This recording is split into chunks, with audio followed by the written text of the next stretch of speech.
You know, the final match of a huge tournament is supposed to be the kind of drama you live for.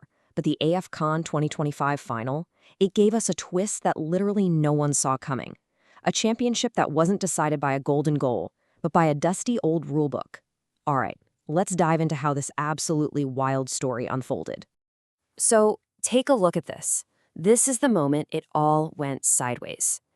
It's tense, it's chaotic, and what happened right here would lead the Confederation of African Football, that's CAF, to make a decision that would crown a champion without another single ball being kicked. So here's the thing. On the pitch, after 90 minutes of grueling, hard-fought soccer between Morocco and Senegal, the scoreboard told a really simple story, 0-0, a total deadlock. You know, this is the kind of game where you're gearing up for extra time, maybe even the nerve-shredding drama of a penalty shootout. But that is not what happened. Not even close.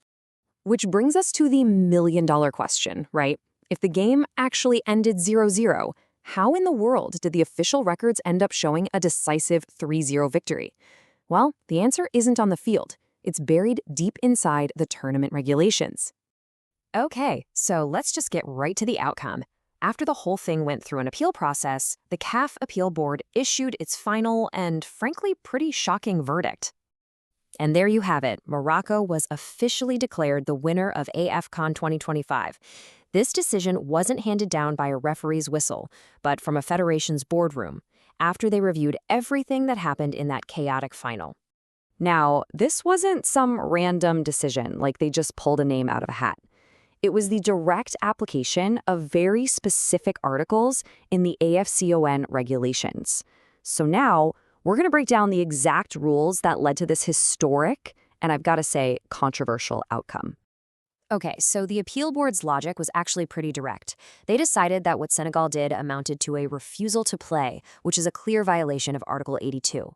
And once you trigger that violation, it automatically sets off the consequences in Article 84. And what does that say? It mandates a loss by forfeit with a default score of 3-0. End of story. So the absolutely crucial term here is withdrawal. In this context, it doesn't mean the team packed up and went home. It's a technical term. By refusing to continue the match, Senegal was, in the eyes of the law, considered to have withdrawn from the game, and the rulebook has a very clear, non-negotiable penalty for that. But the verdict on the match itself? That wasn't the only decision that came down from the CAF Appeal Board. Oh no, the fallout also included a whole series of sanctions, suspensions, and fines for both players and the host federation. So let's start with the Moroccan player, Ismael Saibari. Initially, he was hit with a 2-match ban and a pretty hefty $100,000 fine. But the Moroccan FA appealed it, and the board ended up modifying the punishment.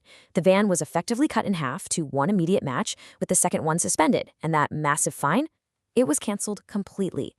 The host nations federation, Morocco, also got into some hot water for a few different things that happened during the final.